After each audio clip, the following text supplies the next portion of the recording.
we have to remember that Obama was allegedly on the telephone every week with Erdogan, urging him on, playing on his vanity, playing to his ambition. Now, the Turkish government for the last few years wanted to become a regional hegemon. They also had ideas about pan-Turkic spheres of influence. And at the beginning, this was not all bad. When they tried, for example, to mediate the nuclear dispute with Iran, joining with Brazil, to do that, that had some positive elements in it. But I would say after the fall of Egypt, after the fall of Mubarak, the Turkish government was conned into this idea of a new Ottoman Empire. And with the new Ottoman Empire, you go from 0 problems to dozens and dozens of serious problems. And as you point out, the most serious is the Kurds. Now, the PKK.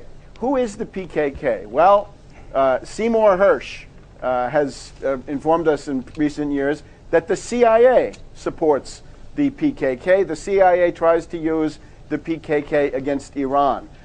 In recent years in France, in the boudoir, as it was called, Danielle Mitterrand, the wife of French President Mitterrand, was a great patroness of the PKK.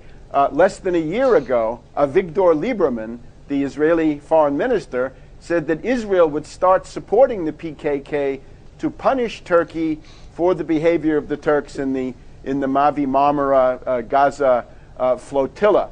There are also stories that NATO through Greece supports the PKK, and I think this is what Turkey would have to understand. I wish Turkey well. I've been there. I've met a lot of political leaders in Turkey.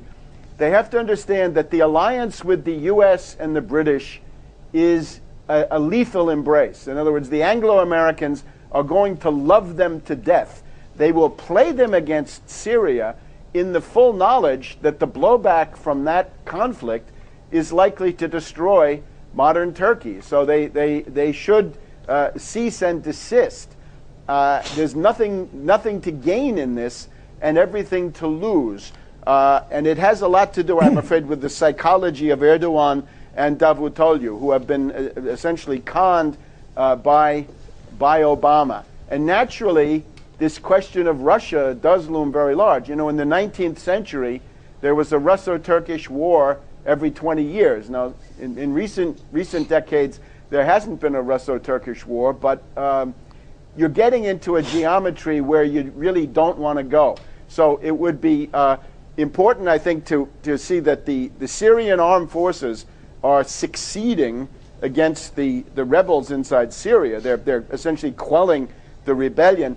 And at the same time, it looks like the center of gravity may well shift to Saudi Arabia and Qatar and these places where I think some kind of revolutionary action, an authentic revolutionary action, is actually coming forward. But right now, the Turks have turned over their entire southern region to the CIA. The CIA is running wild. The CIA rules the hotels of Iskandarun, filling them up with al-Qaeda terrorists. The CIA rules the Adana base there near Incirlik. So they've essentially invited in all of these terrorist elements, and the blowback will be severe.